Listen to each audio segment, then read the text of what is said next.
खबरें जो हमें सीधा जोड़ती हैं आपसे, जिनका आपकी जिंदगी पर होता है सीधा असर। खबर का मतलब है एक भरोसा, और आपका भरोसा है हमारी जिम्मेदारी। ATL टीवी, भरोसा अलवर का। नमस्कार, ATL टीवी के सभी दर्शकों का स्वागत है। खबरों के साथ मैं हूं अर्चना जैन। बढ़ते हैं आज की हेडलाइंस के साथ।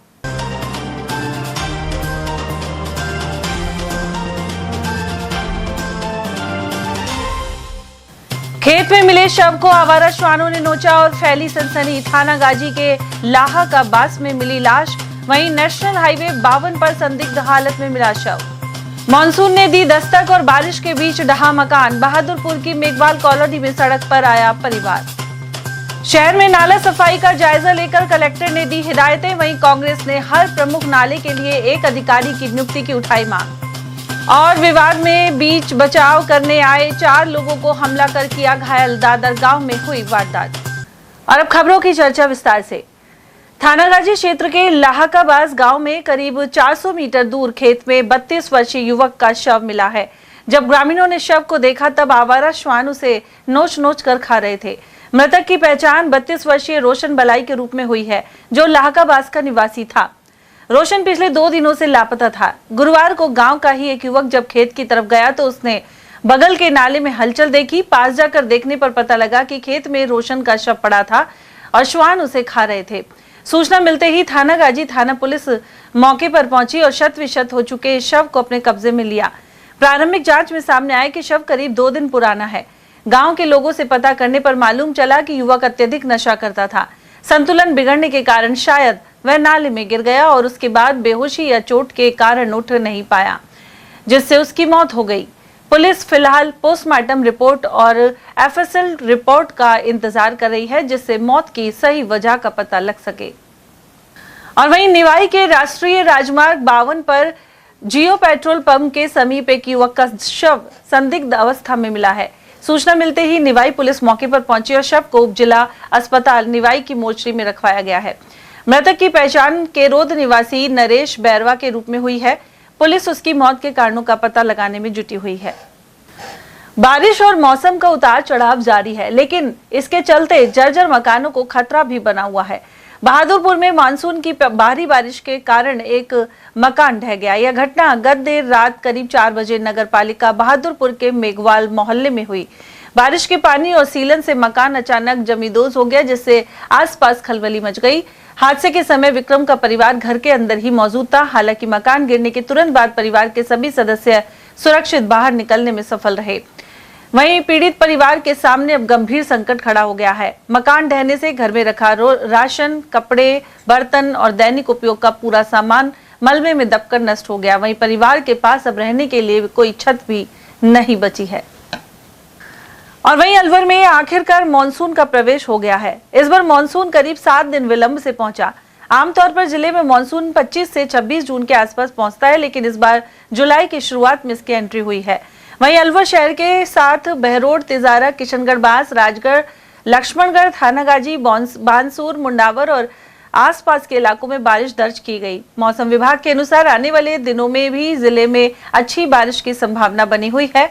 जून महीने में अलवर में सामान्य से कम बारिश दर्ज की गई, जबकि जुलाई की शुरुआत मानसून की सक्रियता के साथ हुई है। जुलाई का सबसे ज्यादा बारिश वाला महीना माना जाता है और इसी महीने औसत बारिश का बड़ा हिस्सा दर्ज होता है। विशेषज्ञों के अनुसार यदि बंगाल की खाड़ी और अरब सागर से लगातार नमी मिलती रही तो जुलाई में बढ़िया बारिश होने की संभावना है। जिला कलेक्टर डॉक्टर आतिका शुक्ला ने नगर निगम की टीम के साथ अलवर शहर के प्रमुख स्थानों में जायजा लिया। उन्होंने स्वर्ग रोड, धोबीघट्टा, गणेश गुवाड़ी, ज्योतिराव फुले सर्किल एवं नवाबपुरा के आसपास के क्षेत्र का सघन दौरा किया। साथ ही नालों और साफ सफाई व्यवस्था को लेकर दिशा निर्देश दिए हैं। जिला कलेक्टर ने निर्देशित किया कि शहर के बड़े नालों की नियमित तौर पर व्यवस्थित साफ सफाई करवाई जाए। इसके अलावा खुले नालों को ढकवाया जाए। वहीं शहर के ऐसे नालों के पास स्थान चिन्हित करें जहां नागरिक कचरा डालते हैं। वहां लोहे की खुली जाली लगवाना सुनिश्चित किया जाए, जिससे लोग वहां कचरा नहीं डाल सकें। जिला कलेक्टर ने ऑटो टिपर की प्रभावी मॉनिटरिंग की हिदायत देते हुए आम जन को गीले और सूखे कचरे को अलग अलग डालने के लिए जागरूक बनाने पर जोर दिया। निरीक्षण के दौरान आयुक्त सोहन सिंह नरूका और सहायक अभियंता दिनेश वर्मा सहित निगम के संबंधित अधिकारी मौजूद रहे। और वहीं कांग्रेस पार्टी ने बारिश के मौसम के बावजूद अलवर शहर के प्रमुख नालों की सफाई नहीं होने का आरोप लगाया है। पूर्व जिला अध्यक्ष योगेश मिश्रा के अनुसार बारिश शुरू तो हो गई है, लेकिन अभी तक नालों की पर्याप्त सफाई नहीं हुई है। ऐसे में बदबू और मौसमी बीमारियों का खतरा बना हुआ है। उन्होंने सभी प्रमुख नालों के लिए एक एक अधिकारी को नियुक्त करने का सुझाव भी दिया है। कांग्रेस नेता मिश्रा ने बताया कि लाल खान से लेकर काली मोरी के नाले की स्थिति खराब है। इसके अलावा ट्रांसपोर्ट नगर के मुख्य नाले की हालत भी खराब है, जहां घरों में बारिश का पानी घुस जाता है, साथ ही सड़कें क्षतिग्रस्त हो जाती हैं। सर, मानसून आ चुका है और प्री मानसून की बारिश कई हुई है, उसमें ही नालों का पानी घरों में घुसा है। नाले ओवरफ्लो हुए हैं, कई जगह नालों की रुकावट है, नालों की सफाई नहीं हुई है और गंदा पानी सड़कों पर आ रहा है, बदबू हो रही है, जाम लग रहा है, लोग परेशान हैं। आप कांग्रेस के वरिष्ठ नेता हैं, पूर्व जिला अध्यक्ष हैं, क्या प्रतिक्रिया है? देखिए पुष्पेंद्र जी, सफाई की जो अव्यवस्था अलवर शहर में हो रही है उसके लिए सीधा सीधा नगर निगम जिम्मेदार है। और आप देखो हर 100 मीटर पे इतना कचरा मिलेगा और नाक बंद करके और निकलना पड़ता है, कोई महामारी ना फैल जाए। तो मेरा तो आपके चैनल के माध्यम से माननीय कमिश्नर साहब से निवेदन है इस पर संज्ञान ले, जो सफाई के आपके ठेकेदार हैं उनको टाइट करें कि ये कचरा जो सड़कों पर फैला पड़ा ये बंद हो। उसके अलावा जो नालों की सफाई हम जनवरी के महीने से कह रहे हैं, बारिश से पहले इन सारे नालों की पींदा झाड़ सफाई कर दो, सड़क पे 1 इंच पानी नहीं आएगा। लेकिन कोई सुनता ही नहीं। एक 15 मिनट की बारिश में लगा के अशोका टाकी से बस स्टैंड तक, इधर यहाँ SMD के चौराहे से लेके ठेठ काड़ी मोरी तक इतना पानी भरा रहता है, आने जाने वालों का जीना दूभर हो रहा है। लेकिन पता नहीं क्या हो गया, लोगों को साफ सूंगा न तो कोई बोलता, न कोई सरकार से मांग करता, ना कोई प्रशासन से मांग करता। इसलिए हम तो आपके चैनल के माध्यम से प्रशासन से निवेदन कर रहे हैं कि अभी कुछ नहीं बिगड़ा, 5-7 दिन लगेंगे अभी मानसून आने में, प्री मानसून बारिश चालू हो गई है। सख्ती से सफाई के ठेकेदारों को टाइट करें और खुद इसमें कमिश्नर साहब और 1-2 माननीय जिला कलेक्टर साहब के प्रतिनिधि वो मौके पे जाए, जिस बड़े बोला ठेकेदार बोला, हर नाले की पींदा झाड़ सफाई करें। तब तो देखिए गंदगी मिट सकती है, कचरा भी मिट जाएगा। और नहीं तो भैया ये तो हाल देश के खराब है। सर, ट्रांसपोर्ट नगर का मुख्य नाला है वो भी कचरे से भरा हुआ है और जब जरा सी बारिश में ओवरफ्लो होता है, नीचे कचरा बहुत ज़्यादा है और टूटा भी हुआ है उसकी दीवारें जो नाले की, और उसका पानी घरों में घुस रहा है। लोग परेशान है, आपकी 15 मिनट की बारिश में परेशान है तो 1-1, 2-2 घंटे की बारिश में हालत बद से बदतर हो जाएगी, लोगों का जीना मुश्किल हो जाएगा। ये ट्रांसपोर्ट नगर का जो नाला है वो मेरा देखा हुआ नाला है, उसकी भी पींदा झाड़ सफाई हो जाए तो 1 इंच पानी सड़क पर नहीं आए, 1 इंच। लेकिन सफाई करे कौन? सफाई के पैसे तो मुझे लगता है टेंडर निकाल के और कागजों में भरा पूर्ति कर उठा लेते हैं। इनको सब नालों की सफाई करानी चाहिए, ट्रांसपोर्ट नगर वाले की भी करानी चाहिए।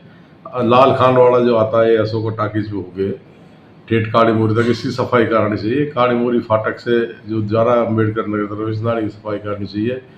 स्वर्ग रोड पर बुरा हाल है, वहाँ नाले भरे पड़े हैं। आपके किसी भी नाले पर आप चले जाओ। सर, नालों की स्थिति है कि कई बार नालों में लाशें निकली हैं, लोग बाग गिर जाए तो पता भी नहीं चले, ऊपर पन्नी रख देते हैं, उसको कसर ढक देता है, वो तो बदबू खड़ी होती है जब लोगों की नाक में पहुंचते जब पता लगता है। सदर थाना क्षेत्र के दादर गांव में छोटे भाई और उसके ससुराल पक्ष के बीच हुए विवाद में बीच बचाव करना बड़े भाई और उसके परिवार को महंगा पड़ा। पीड़ित इंद्रजीत ने बताया कि मंगलवार देर रात करीब 12 बजे उसके छोटे भाई के ससुराल वाले तिजारा से अचानक घर पहुंचे और किसी बात को लेकर विवाद शुरू हो गया।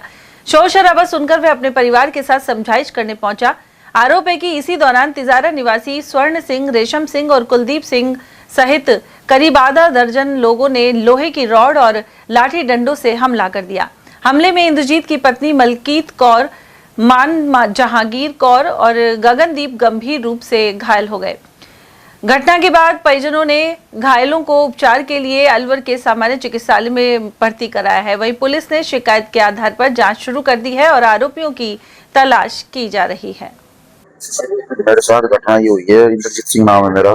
तो रात को मैं 12 बजे गाड़ी से आया था, ट्रक ड्राइवर हूँ, गाड़ी चलाता हूँ। तो घर पे आया था, तो घर पे आके मैंने खाना वगैरह खाया। खाना खाते खाते 1 बज गया।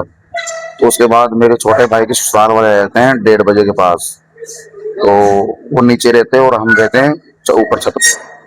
तो वो आए, उनका आपस में विवाद था मियां बीवी में, दोनों में, हमारा उसमें कोई लेना देना नहीं था। वो आए थे तो मैंने खाना वाना खाया, नीचे मतलब हाथापाई होने लगी वो उनके ससुराल वाले आए थे जो भी। तो हम ऊपर से नीचे आए तो उन्होंने हमारे ऊपर भी वारदात किया, मतलब लड़ाई झगड़ा किया, मुझे मारा, मेरी मम्मी को मारा, मेरी वाइफ को भी अंदर एक चोट दी, मतलब मारा उन्होंने। रोड थी मेरे पास, सरिये थे, मतलब पाइप वगैरह ले रखे थे, हमारे ऊपर ही हमला किया उन्होंने। क्या क्या नाम है उनके? उनका नाम रेशम सिंह है, स्वर्ण सिंह है, कुलदीप सिंह है। जो उनके साथ हो रहा है तो उनका नाम मुझे नहीं पता है, कौन गिरफ्तार थे। 5-6 लोग थे वो। क्या हथियार थे? हथियार उनके पास रोड थी और पाइप थे और डंडे थे। नरेगा का नाम केंद्र सरकार द्वारा वीबीजी रामजी किया गया था और 1 जुलाई से यह लागू हो गया है। इसके खिलाफ सीटू ने आदेश की प्रतियां जलाकर विरोध जताया। साथ ही आरोप लगाया कि इसमें रोजगार की गारंटी नहीं है। जिला संयोजक कामरेड मोहन सिंह राघव ने बताया कि एक वर्ष में 365 दिन होते हैं और योजना में सिर्फ 125 दिन का रोजगार मिलेगा। इसके अलावा खर्च का 40% भार राज्य सरकार पर डाल दिया गया है। सीटू कार्यालय के बाहर विरोध प्रदर्शन में राज्य सचिव मंडल के सदस्य जितेंद्र नरूका, संगठन मंत्री रजनी शर्मा, मुकेश कुमार सोमवंशी, आशा देवी, सरला देवी और राम खिलाड़ी आदि शामिल हुए। आज पूरे भारत में जो नरेगा का नाम चेंज किया है और ये केंद्र की सरकार ने काली रात में, आधी रात को ये कानून चेंज करके आज से पीवीजी रामजी नरेगा का नाम रखा गया है। इससे हमारे जो श्रमिक हैं नरेगा में काम कर रहे हैं वो काफ़ी उनके साथ कुठाराघात किया गया है, क्योंकि राजस्थान में 1,03,00,000 कार्ड नए बनाए जाएंगे। क्यों भाई, वो पैसे कहाँ से आएंगे? 1,03,00,000 कार्ड नए बनाए जाएंगे जो पीवीजी रामजी के नाम से। हमारी नरेगा ही सही चल रही थी, उसी में आप उनका सैलरी, दहाड़ी उनको सुविधा देते, जैसे छाया, पानी, पालने की सुविधा उनको देते, चिकित्सा की भी सुविधा उनको वहाँ देते। आप ये अरबों खरबों रुपए खर्च करके पीवीजी रामजी नया नाम लेके आए हो, इससे मजदूरों का भला नहीं होगा। इससे तो बढ़िया ये है कि फिर दूसरा कि केंद्र सरकार अब 60% लागत लगाएगी और राज्य सरकार 40% लागत लगाएगी। राज्य सरकार तो खुद ही तरह हो रही है, कहीं पेट्रोल के, गैस के, सब चीज़ों के भाव तेज़ी से बढ़ते जा रहे हैं। इसी संदर्भ में आज पूरे हमारे भारत में सीटू के बैनर तले आज विरोध प्रदर्शन किया गया है। तो आज भी हमने अलवर में हमारे सीटू कार्यालय के बाहर ये प्रोग्राम, इसमें कानून की प्रतिलिपियां जलाकर हमने विरोध किया। बेतरतीब खड़े होने वाले ई रिक्शों पर आरटीओ की सख्ती सामने आई है। साथ ही चालकों को 1 माह की मोहलत दी गई है। अलवर में बेतरतीब ढंग से खड़े होने वाले ई रिक्शा और ऑटो चालकों से ट्रैफिक समस्या और सड़क सुरक्षा को ध्यान में रखते हुए यह कदम उठाया गया। परिवहन विभाग और ट्रैफिक पुलिस ने गुरुवार को मंडी मोड़, बस स्टैंड और पुलिस कंट्रोल रूम के आसपास विशेष समझाइश अभियान चलाया। आरटीओ इंस्पेक्टर रामदेव ने बताया कि शहर में कई ई रिक्शा चालक कहीं भी वाहन खड़ा कर देते हैं, साथ ही बीच सड़क पर सवारी चढ़ाने उतारने लगते हैं। इससे यातायात बाधित होता है और दुर्घटनाओं की भी आशंका बढ़ जाती है। इसी को देखते हुए चालकों को समझाइश की गई है कि वे निर्धारित स्थानों पर ही वाहन खड़ा करें और दाईं ओर से सवारियों को बैठाने या उतारने से बचें। आरटीओ विभाग ने सभी ई रिक्शा और टेम्पो चालकों को 1 माह का समय दिया है, जिससे वे अपनी कार्य प्रणाली में सुधार कर यातायात नियमों का पालन सुनिश्चित करें। इसके बाद भी अनदेखी करने वाले चालकों के खिलाफ नियमानुसार चालान सहित सख्त कार्रवाई की जाएगी। ये ई रिक्शा जो है, इसमें क्या है कि ये जो रिक्शा चालक है तो शहर में क्या है, व्यवस्था कैसी है, इससे क्या है कहीं भी ये ब्रेक मार देते हैं, रोड पे रोक देते हैं, जिसकी वजह से क्या है कि पीछे वाला आता है वो समझ नहीं पाता और उसमें एक्सीडेंट होने के खतरे बढ़ जाते हैं। इसलिए इनको ये समझाइश की गई है कि आप एक तो बीच में नहीं रोके, एकदम से ब्रेक ना लें, आगे पीछे देखें, साइड में लेके एकदम फुटपाथ के साइड में लेके और फिर सवारी को बिठाएं। और एक नियम ये किया है कि बाई साइड से ही सवारी चढ़ेगी और बाई साइड पे ही उतरेगी। तो इनको समझाया गया अगर इसके अलावा कुछ किया तो हम जो भी मोटर व्हीकल एक्ट के अनुसार जो कार्रवाई होती है वो करेंगे। इसमें क्या है कि जो सवारी होती है, सवारी भी जल्दबाजी में क्या करती है, अगर मार्केट के राइट साइड में कोई दुकान है तो उसमें उतर के तुरंत भागना चाहती है, जिससे क्या है कि पीछे से गाड़ी आती है तो वो टक्कर होने के चांस पूरे हो जाते हैं। आज कहाँ पर आपने समझाई सर? हमने सर अभी मंडी मोड़ पे भी समझाइश की है, इधर बस स्टैंड पे समझाइश की है और भी कई जगह समझाइश। जहाँ भी ई रिक्शा की संख्या ज्यादा होती है वहाँ पे ज्यादा। और वहीं अलवर बस स्टैंड पर नए यातायात बूथ की स्थापना की गई है। ऐसे में अब धूप बारिश में पुलिस कर्मियों को परेशानी नहीं होगी। शहर के मुख्य बस स्टैंड गेट के सामने सड़क मार्ग पर यातायात व्यवस्था को और अधिक प्रभावी बनाने के उद्देश्य से नए यातायात बूथ का शुभारंभ किया गया। एडिशनल एसपी दीपक शर्मा ने फीता काटकर बूथ का उद्घाटन किया। इस अवसर पर यातायात प्रभारी संजय शर्मा सहित स्टाफ मौजूद रहा। एडिशनल एसपी दीपक शर्मा ने बताया कि यह यातायात बूथ जन सहयोग से तैयार किया गया है। उन्होंने कहा कि बस स्टैंड शहर का सबसे व्यस्त इलाका है, जहां दिन भर भारी संख्या में वाहनों और यात्रियों की आवाजाही रहती है। नए यातायात बूथ के शुरू होने से पुलिस कर्मियों को ड्यूटी के दौरान धूप, बारिश और अन्य मौसम संबंधी परेशानियों से राहत मिलेगी। इससे वे बेहतर तरीके से यातायात संचालन कर सकेंगे। भविष्य में शहर के अन्य प्रमुख चौराहों और व्यस्त स्थानों पर भी आवश्यकता के अनुसार नए यातायात बूथ स्थापित किए जाएंगे।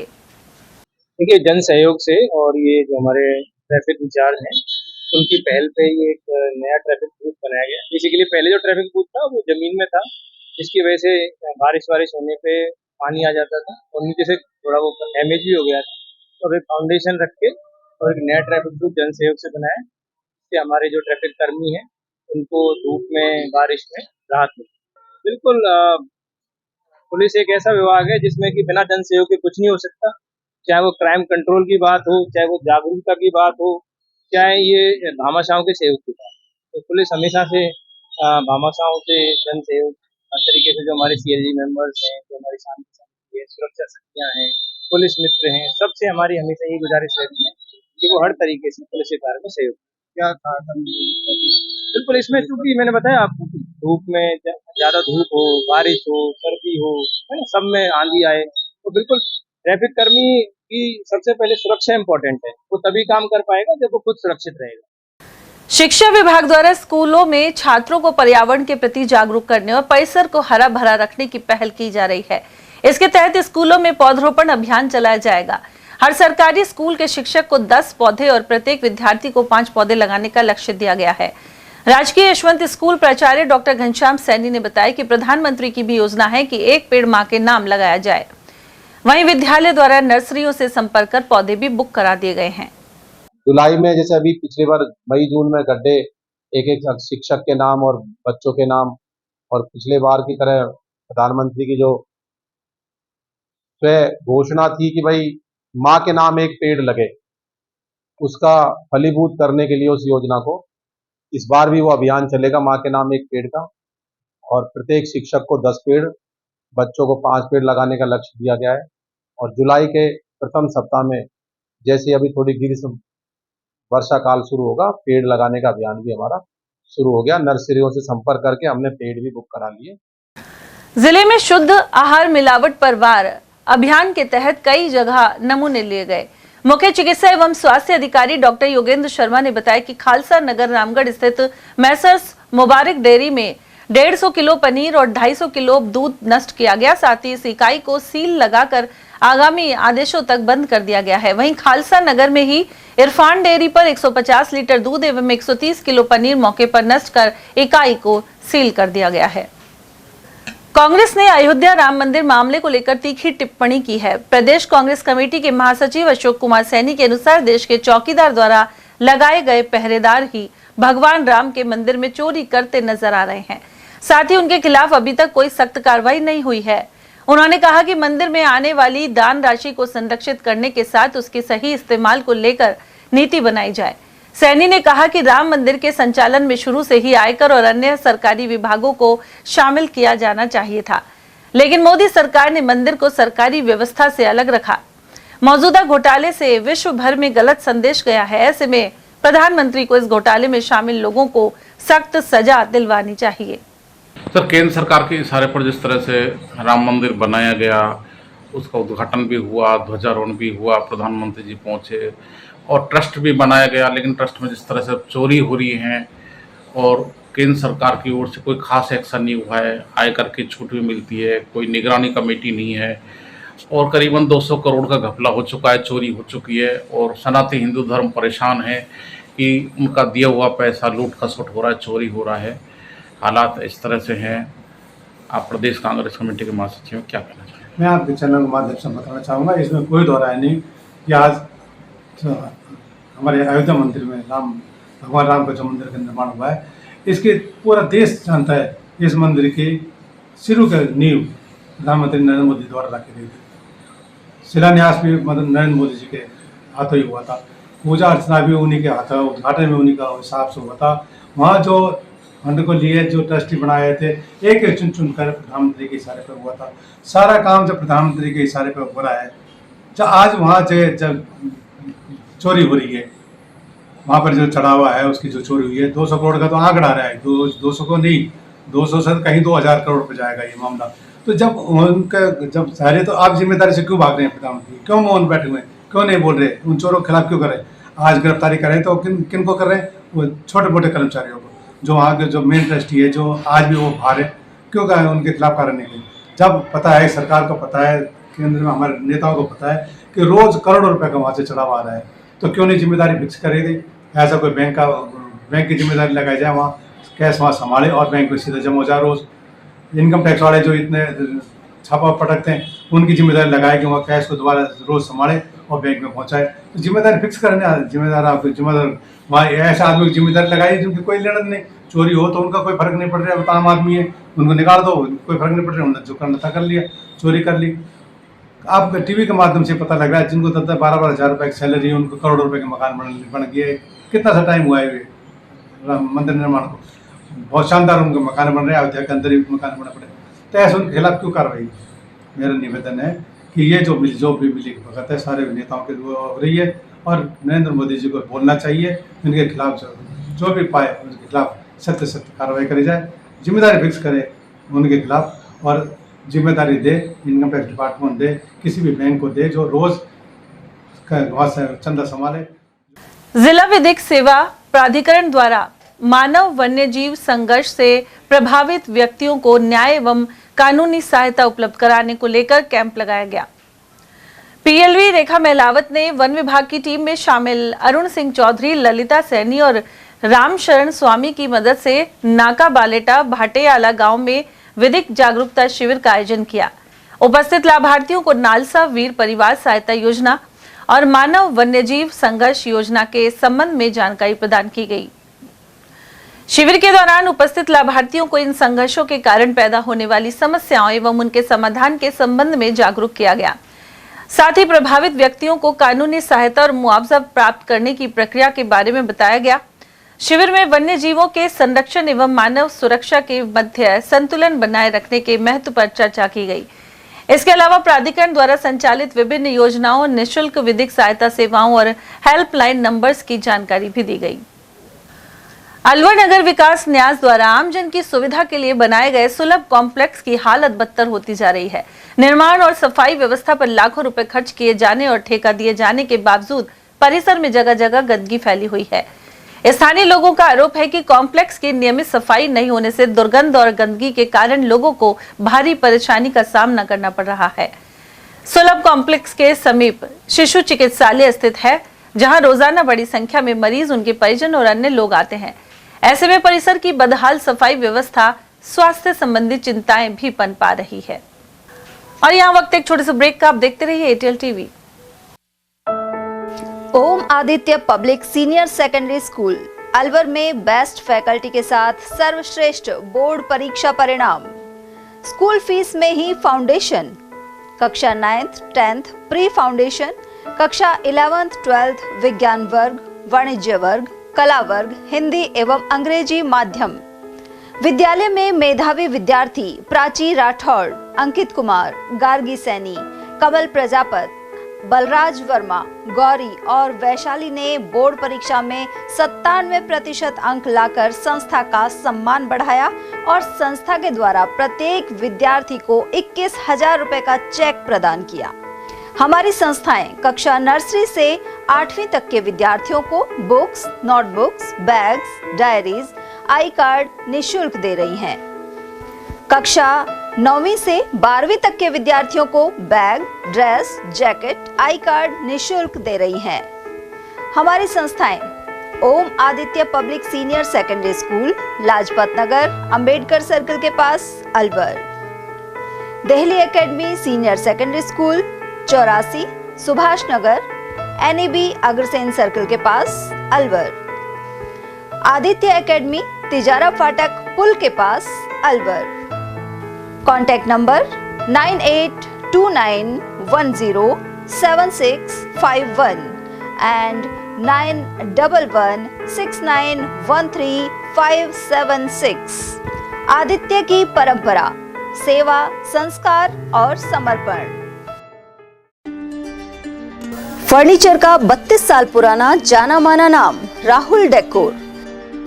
यहाँ आपकी लाडली बिटिया के लिए अथवा अपने घर के लिए सभी प्रकार का सागवान का फर्नीचर उपलब्ध है।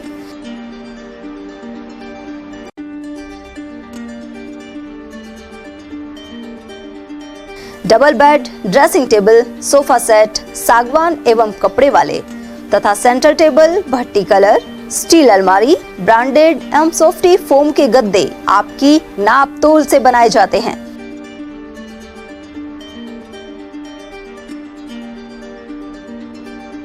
सभी सामान एक ही छत के नीचे उपलब्ध। हमारा पता है अलवर बोर्ड, जैसमंत तिराहे से पहले, Kati Ghati, Alwar. Contact number 9414019769 and 9414019768। BL Public School, a prestigious name in the field of education. BL Public School is not merely an educational institution but a dynamic center of values, discipline and excellence. The school prioritizes the holistic development of every student, ensuring that they not only excel academically but also succeed confidently in all aspects of life. The academic environment of the school is well organized, motivating and technologically enriched. Education is delivered through a balanced integration of modern resources and moral values. Smart classes and modern teaching methodologies, well-equipped computer lab, rich and peaceful library, practical learning in science and mathematics, sports and physical training, music, art, dance and cultural activities. Experienced, trained and dedicated teachers provide personal guidance students that helps nurture talent and encourage students to become confident and self-reliant individuals. 100% board examination results are attained every year. Several students score 100% marks in subjects which are considered tough like mathematics and science, bringing pride to the institution. The school's alumni are now serving in prestigious positions across various fields, reflecting the quality education imparted by the institution. Although affiliated to RBSC, the academic guidance and standards of the school are maintained at par with CBSE education. Education here is not limited to textbooks. Special emphasis is placed on life skills, moral education, self-reliance, and personality development. Self-praise is no recommendation. Kindly come, visit us and see yourself. Our addresses.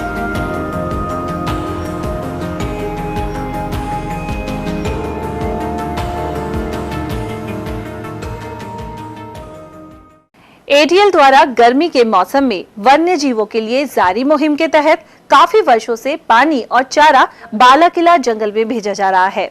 मकसद यह है कि बेजुबान जानवरों को इस तेज गर्मी में पानी और चारे के लिए भटकना ना पड़े। ATL की इस मुहिम में आप लोग भी हमारे साथ सहयोग कर मूक प्राणियों की सेवा के जरिए पुण्य लाभ उठाएं। संपर्क करें मुकेश गुप्ता, निदेशक ATL, मोबाइल नंबर 9414019207। ब्रेक के बाद आप सभी का एक बार फिर से स्वागत है। बात करते हैं मालाखेड़ा की, जहां ग्राम खरखड़ा निवासियों ने मंदिर ठाकुर जी सीताराम जी की 4.10 हेक्टेयर अराजी का इंतकाल रुकवाने के लिए एसडीएम को ज्ञापन सौंपा है। ग्रामीणों का आरोप है कि मंदिर के पुजारी रामदयाल ने राजस्व कर्मचारियों से मिली भगत कर जमीन अपने नाम करवा ली और चोरी छिपे बेच दी। अब खरीदार इंतकाल दर्ज करवाने की कोशिश कर रहे हैं। निर्धारित खसरा नंबरों 752 की यह जमीन शुरू से मंदिर के नाम दर्ज है। ग्रामीणों ने इंतकाल रोकने और अवैध बेचान पर कानूनी कार्रवाई की मांग की। ज्ञापन में कहा गया है कि इससे धार्मिक भावनाएं आहत हुई हैं और गांव में आक्रोश है। उधर कार्यवाहक उपखंड अधिकारी धीरेन्द्र कुमार ने बताया कि पूरे राजस्व रिकॉर्ड की जांच करवाकर नियम के अनुसार कार्यवाही की जाएगी। है कि जो ये मंदिर की जो जमीन थी, जो पंडित ने कुछ साल पहले एरा फेरी करवा कर कागजों के साथ में और ये अपने नाम करवाई है, उसके बाद में भूमाफियाओं को ये बेची गई है। और ये मंदिर माफिक ज़मीन है। समस्त ग्रामवासी खरखड़ा पड़ोस वाले सभी गांव मिलकर आज एसडीएम ऑफिस आए हैं ज्ञापन देने के लिए। मालाखेड़ा के अंदर सभी उपस्थित हुए हैं। इसके बाद में संपूर्ण ग्रामीण जन बच्चों के साथ में ये बात को कह रहा है कि ये ज़मीन मंदिर की है और मंदिर की रहेगी। और मंदिर हमारी जो धार्मिक भावना को ठेस पहुँची है, वो ज़मीन हमारी वापस मंदिर के नाम कराई जाए, जिससे जो हमारी धार्मिक भावना वो बनी रहे। हम सरकार से पुनः निवेदन करते हैं एसडीएम माध्यम से और कलेक्टर के जिला अलवर को भी कि हमारी जमीन को वापस मंदिर के नाम किया जाए। अंकित गोयल को अलवर शहर ए और रमन सैनी को अलवर शहर बी का ब्लॉक कांग्रेस अध्यक्ष नियुक्त किया गया है। राजस्थान प्रदेश कांग्रेस कमेटी ने नियुक्ति की है। वहीं फूलबाग पहुंचकर इन पदाधिकारियों ने पूर्व केंद्रीय मंत्री जितेंद्र सिंह, नेता प्रतिपक्ष टीकाराम जूली और कांग्रेस जिला अध्यक्ष प्रकाश गंगावत का स्वागत किया। इस दौरान कांग्रेस से जुड़ी हुई महिला पदाधिकारी भी बड़ी संख्या में मौजूद रहीं। रमन सैनी पार्षद भी रह चुके हैं और पिछली बार उनकी धर्मपत्नी वार्ड पार्षद चुनी गई थी। इसके अलावा अंकित गोयल पार्टी में सक्रिय बने रहे हैं। शहर के हमारे दोनों ही जो ब्लॉक अध्यक्ष बने हैं, उनको मैं बहुत बहुत बधाई और शुभकामनाएं देता हूं। आदरणीय भंवर जितेंद्र सिंह जी के निर्देशन में एक जमीनी स्तर पे काम करने वाले जो कार्यकर्ता हैं, उनको इतना बड़ा सम्मान पार्टी ने दिया है। मैं समझता हूं दोनों ही अभी भी बिना पद के भी जो जिम्मेदारी इनके पास है, अभी भी काम में पीछे नहीं रहे हैं और जनता के सेवक के रूप में काम करते हैं। तो यहाँ जिस प्रकार की हालात शहर में बनी हुई है, यहाँ सबसे बड़ी समस्या पानी की है। तो आज तक तो दोनों मंत्री कुछ लेके आए नहीं। डबल इंजन बस ऐसे चिल्लाते रहते हैं, धरातल पे कुछ है नहीं। जब तक हम काम नहीं करके दिखाएंगे। अभी ईआरसीपी की बात हो रही थी, जो बाद में इन्होंने, क्योंकि ईआरसीपी वसुंधरा जी का दिया हुआ नाम था तो वो इनको पसंद है नहीं, तो फिर पीकेसी किया, फिर रामजल सेतु कर दिया। और लगभग 2 साल पहले रामगढ़ के अंदर मुख्यमंत्री जी साफा भी बंधवा के चले गए भागीरथ बन के। अब कहाँ है भैया? 1 साल पहले मोदी जी खुद इस योजना का शिलान्यास भी कर गए। जो 2 उद्घाटन किए 2 बांधों के, वो तो कांग्रेस राज में बनाए थे। आपके राज के अंदर 1 बूंद पानी आया हो, 1 इंच लाइन डली हो और 1 फीट भी खुदाई हुई हो, तो आप बता दो कि हमारी खुदाई है, हमने जो बजट मंजूर किया उसमें हुई है। जनता को कब तक गुमराह करोगे? अब हमारे मंत्री जी कह रहे हैं 2039 में आएगी, फिर थोड़ा और आगे चलोगे तो फिर ये 47 की बात करेंगे। राजस्थान में भी ये जो बात करते थे, पहले 28 की बात करते थे, अब 30 की बात करते थे अगली साल में, और अब की बार जो लास्ट ईयर गया है अब 47 की बात करने लगे। 47 की किसकी गारंटी है? आपको 5 साल का मौका दिया है, 5 साल की रूपरेखा बताओ।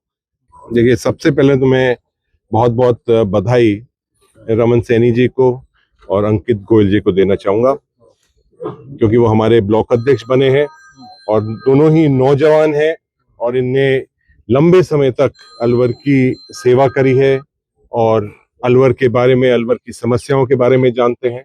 आज ऐसी स्थिति पैदा हो गई है अलवर के अंदर जहाँ कोई धनी धोरी नहीं है। रोड टूटा हुआ है तो वो कई महीनों से टूटा हुआ है। यहाँ की कानून व्यवस्था खराब है तो रोज चोरी हो रही है, चेन हो रही है, किसी का मर्डर हो रहा है। पानी की समस्या है तो कोई चंबल का पानी के बारे में कोई चर्चा ही नहीं करता है। चुनाव के बाद कोई चर्चा नहीं आती है। तो पूरी यहाँ की सफाई व्यवस्था के बारे में हम सब जानते हैं। एक बहुत बड़ा घोटाला बहुत जल्दी होने वाला है, उसका भी आप मेरे ख्याल से बहुत जल्दी उसको भी उजागर आप करोगे। तो इसके साथ साथ पूरी ऐसा एनसीआर राष्ट्रीय परियोजना क्षेत्र के अंदर अलवर आता है और ऐसी हालत कर रखी है कि गांव ही बहुत अच्छा होता है अलवर की, तो ऐसी दुर्दशा कभी भी नहीं हुई है जैसे अब हुई है। रमन सैनी वर्तमान जिला कांग्रेस कमेटी में महासचिव की जिम्मेदारी भी संभाल रहे हैं। गौरतलब है कि आगामी नगर निगम चुनाव से पहले कांग्रेस में शहर अध्यक्षों की नियुक्तियां हुई हैं। कांग्रेस पार्टी ने दोनों नियुक्तियों में अनुभव और संगठनात्मक पकड़ को प्राथमिकता दी है। अंकित गोयल के दादा रघुवर दयाल रामगढ़ से विधायक रह चुके हैं, जबकि अंकित वर्तमान में प्रदेश कांग्रेस कमेटी में सचिव हैं। यह दोनों नेता फूलबाग खेमे से जुड़े माने जाते हैं। केंद्र सरकार से आए चिकित्सक दल ने अलवर जिले के दौरे के दौरान सीएससी अकबरपुर के औषधि भंडारण केंद्र का निरीक्षण किया, साथ ही दवा भंडारण, आपूर्ति एवं वितरण व्यवस्था का जायजा लिया। इसके बाद टीम ने आरोग्य मंदिर उप स्वास्थ्य केंद्र धवाला पहुंचकर वहां की व्यवस्थाओं को देखा। दौरे की शुरुआत जिला औषधि भंडार एवं अलवर जिला अस्पताल के निरीक्षण से हुई। उधर केंद्रीय चिकित्सक दल ने दवा भंडारण से संबंधित आवश्यक दिशा निर्देश दिए। इसके अलावा व्यवस्थाओं को और अधिक प्रभावी बनाने के लिए सुझाव भी मांगे हैं। इस दौरान जिला परियोजना समन्वयक एवं डिप्टी सीएमएचओ छबील कुमार से भी विभिन्न बिंदुओं पर चर्चा की गई। सरिस्का क्षेत्र के पहाड़ों से बहने वाले बरसाती नदी नालों में पानी की आवक शुरू हो गई है।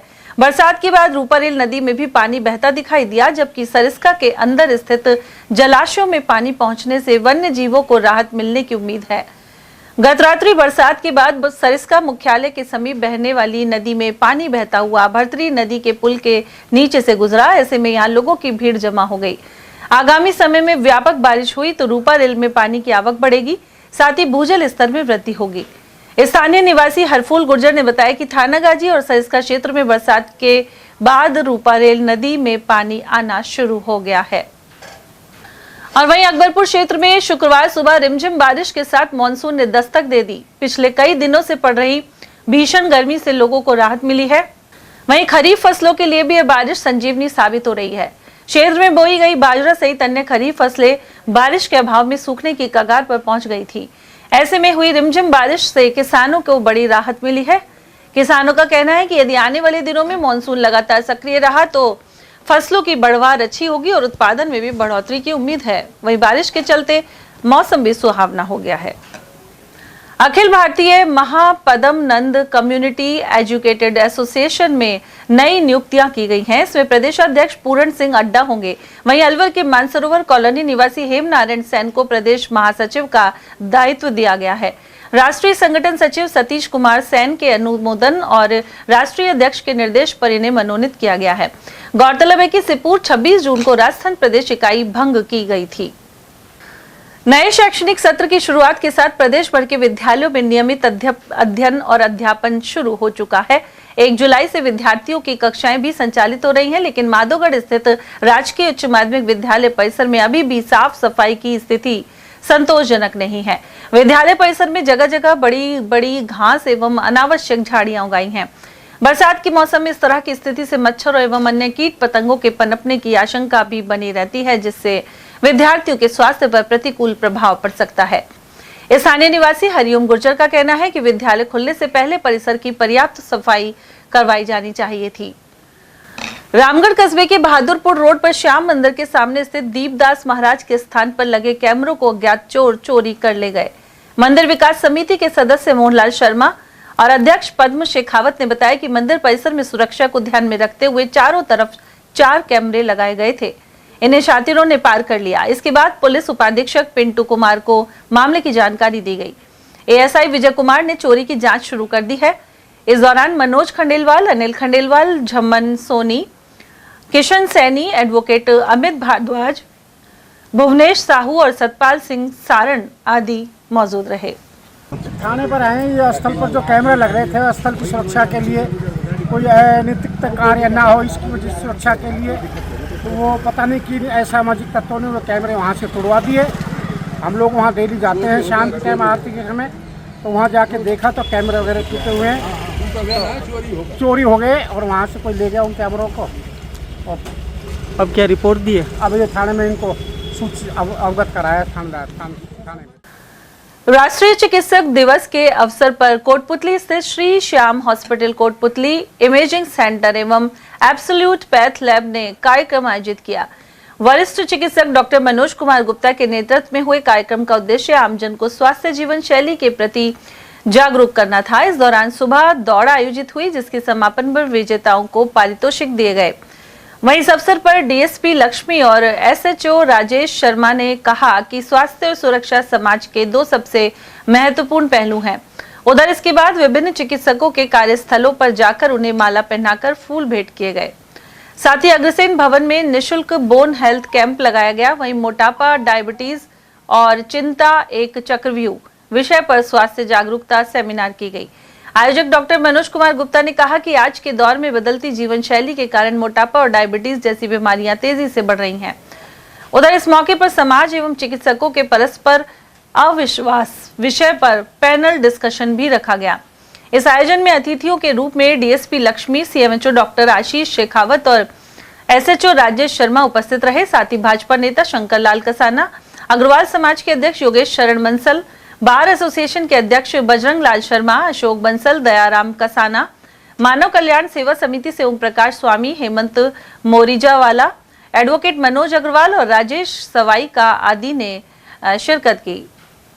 और अब खबर खैरतल से, जहां पुरानी अनाज मंडी स्थित श्री श्याम परिवार सेवा समिति द्वारा श्याम मंदिर की 6ठी वर्षगांठ मनाई गई।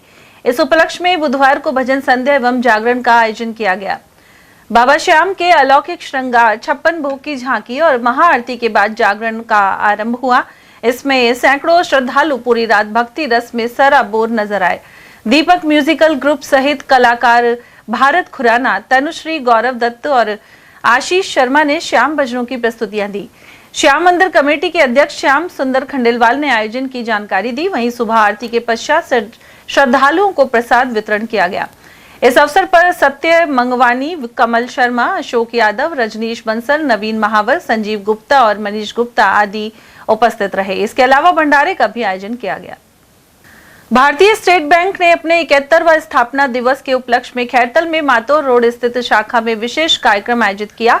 इसमें मुख्य अतिथि एडीएम शिवपाल जाट रहे। साथ ही बतौर अतिथि डीईओ महिला थाना अधिकारी नंदलाल जांगिड़, जन सूचना प्रसारण अधिकारी अतर सिंह, पीएमओ डॉक्टर नितिन शर्मा और प्रधान विनोद कुमारी सांगवान मौजूद रहे। सभी अतिथियों को स्मृति चिन्ह देकर सम्मानित किया गया। इस मौके पर bank manager Manoj, regional secretary Om Prakash Singh और उप प्रबंधक मेघ सिंह आदि की मौजूदगी रही। Engineers point senior secondary school Khairthal में डॉक्टर्स डे एवं सीए डे का आयोजन किया गया। कार्यक्रम में विद्यालय ने अपने उन पूर्व छात्र छात्राओं को सम्मानित किया जिन्होंने यहां से शिक्षा प्राप्त कर चिकित्सा, वाणिज्य एवं परमाणु विज्ञान के क्षेत्र में नाम रोशन किया है। समारोह का मुख्य आकर्षण भाभा परमाणु अनुसंधान केंद्र मुंबई में वैज्ञानिक के पद पर चयनित ख्याति खंडेलवाल रही। इनके साथ ही डॉक्टर पारस मलिक, डॉक्टर यश खंडेलवाल, डॉक्टर धीरज कुमार, डॉक्टर संदीप सोनी और चार्टर्ड अकाउंटेंट रुचिका चौधरी को सम्मानित किया गया। साथ ही उनके परिजनों का अभिनंदन हुआ। संस्थान के निदेशक आजाद चौधरी ने इस मौके पर अपने विचार रखे। साथ ही अतिथियों ने विद्यार्थियों से संवाद कर अपने अनुभव साझा किए, जबकि प्रधानाचार्य राजेश कुमार ने आभार व्यक्त किया। मजदूर विकास फाउंडेशन द्वारा खैरतल के अंबेडकर भवन में साइबर सुरक्षा, सूचना का अधिकार, मौलिक अधिकार एवं सामाजिक जागरूकता पर कार्यशाला की गई। फाउंडेशन के संस्थापक ताराचंद खोयड़ावाल ने बढ़ते साइबर अपराध, ऑनलाइन ठगी, फर्जी कॉल, ओटीपी धोखाधड़ी आदि को लेकर जागरूक बनाया। इस अवसर पर राज कपूर सारवान को जिला अध्यक्ष और प्रदीप कुमार को समन्वयक नियुक्त किया गया। कार्यक्रम में रघुवीर सिंह, अमीलाल बौद्ध, राज कपूर सारवान, एडवोकेट रामत और चौधरी, सुरेश कुमार, रामधन, संजय यादव और प्रदीप कुमार आदि मौजूद रहे। राजकीय उच्च माध्यमिक विद्यालय लादूवास में हैंगिंग लाइब्रेरी स्थापित की गई है। Books for all trust Noida ने इस लाइब्रेरी में विभिन्न विषयों की करीब 100 पुस्तकें उपलब्ध करवाई हैं। दीवार पर सजी इन पुस्तकों को नियमित रूप से पढ़ने के लिए विद्यार्थियों को प्रेरित किया गया है। स्कूल को यह महत्वपूर्ण सौगात प्रेरक शिक्षक लक्ष्मीकांत स्वामी के प्रयासों की वजह से मिली है। वहीं इसके लिए कार्यवाहक प्रधानाचार्य जितेंद्र कुमार मीणा ने ट्रस्ट का आभार व्यक्त किया है। इस अवसर पर व्याख्याता अनिल कुमार जांगिड़, अध्यापक भूप सिंह जाट, जयप्रकाश, प्रियंका चौधरी, मनीषा मीना, कविता राजवानी और रजनी यादव आदि उपस्थित रहे। टोंक जिले के निवाई में खरीफ सीजन के लिए बीज उपलब्ध नहीं होने से किसानों का गुस्सा फूट पड़ा। जिलाया रोड स्थित किसान क्रय विक्रय सहकारी समिति पर बड़ी संख्या में पहुंचे किसानों ने जमकर हंगामा किया। आक्रोशित किसानों ने जिलाया रोड पर जाम लगा दिया, जिससे कुछ समय के लिए यातायात भी प्रभावित रहा। सूचना मिलने पर तहसीलदार नरेश गुर्जर और निवाई थाना पुलिस मौके पर पहुंची। अधिकारियों ने किसानों से बातचीत कर उनकी समस्याएं सुनी और समझाइश के बाद जाम खुलवाया। किसानों का कहना है कि खरीफ की बुवाई का समय चल रहा है, लेकिन समय पर बीज उपलब्ध नहीं होने से उनकी खेती प्रभावित हो रही है। फिलहाल प्रशासन ने किसानों को जल्द बीज उपलब्ध करवाने का आश्वासन दिया है। मंडी का महीने पिछा ले घर आ रहा अरे गुप्त में दे रहा जाएगा मन का अन्न दे रहा यानी आप बोलो कि मंडी का कैमरा चेक अरे मंडी का कैमरा चेक करो, कैमरा मान तो पाते आओ तो शेयर ही दे दो। 750 क्विंटल का लोड हुआ है निवाई टांगड़ तक और जिलाई। उसमें से अभी तक यहाँ 750 क्विंटल में से 300 कट्टे वितरित किए हैं अब तक 3 दिन में, और सब लोगों के फार्म लेके इन्होंने रख लिया। किसान 3 दिन से परेशान है, 3 दिन से आ रहे हैं। बारिश हो गई, बीज नहीं छोड़ के हम यहाँ बैठे हैं। ग्राम सेवक छुट्टी पे गया, हमारे खिड़की से जो ग्राम सेवक एक चौधरी एक किधर का वो पता नहीं, फोन स्विच ऑफ कर लिया। कल आपके अधिकारियों से बात हुई, क्या बोला उन्होंने? उन्होंने ये बोला कि अभी बांटेंगे 2 दिन बाद में 2 दिन बाद 3 दिन हो गए। और अब खबर बानसूर से, जहां विधायक देवी सिंह शेखावत ने सहकारिता मंत्री गौतम कुमार दत्त से मुलाकात की। साथ ही बानसूर क्षेत्र में नवीन क्रय विक्रय सहकारी समिति के गठन की स्वीकृति प्रदान करने का आग्रह किया है। विधायक शेखावत ने कहा कि इस समिति के गठन से क्षेत्र के किसानों को खाद, बीज एवं कीटनाशकों जैसी आवश्यक कृषि सामग्री समय पर उपलब्ध हो सकेगी। साथ ही किसानों को समर्थन मूल्य पर फसल खरीद की सुविधा मिलेगी। वहीं बानसूर क्षेत्र में अधिक से अधिक क्रय विक्रय केंद्र स्थापित किए जा सकेंगे।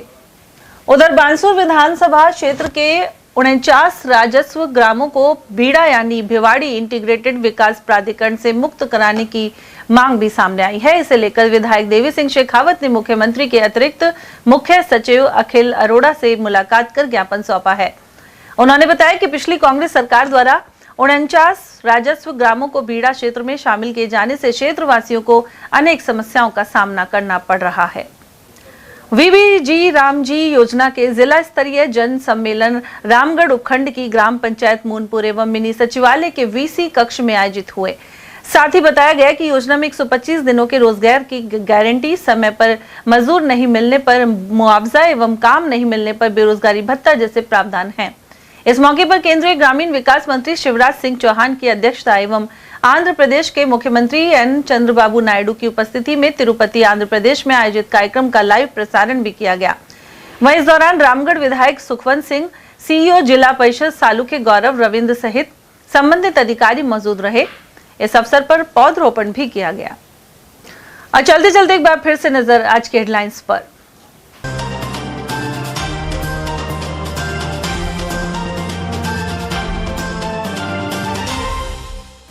खेत में मिले शव को आवारा श्वानों ने नोचा और फैली सनसनी। थाना गाजी के लाहा का बास में मिली लाश। वहीं नेशनल हाईवे 52 पर संदिग्ध हालत में मिला शव। मानसून ने दी दस्तक और बारिश के बीच ढहा मकान। बहादुरपुर की मेघवाल कॉलोनी में सड़क पर आया परिवार। शहर में नाला सफाई का जायजा लेकर कलेक्टर ने दी हिदायतें। वहीं कांग्रेस ने हर प्रमुख नाले के लिए एक अधिकारी की नियुक्ति की उठाई मांग। और विवाद में बीच बचाव करने आए 4 लोगों को हमला कर किया घायल। दादर गांव में हुई वारदात। इसी के साथ खबरों में आज इतना ही। दीजिए अर्चना जैन को इजाजत। नमस्कार।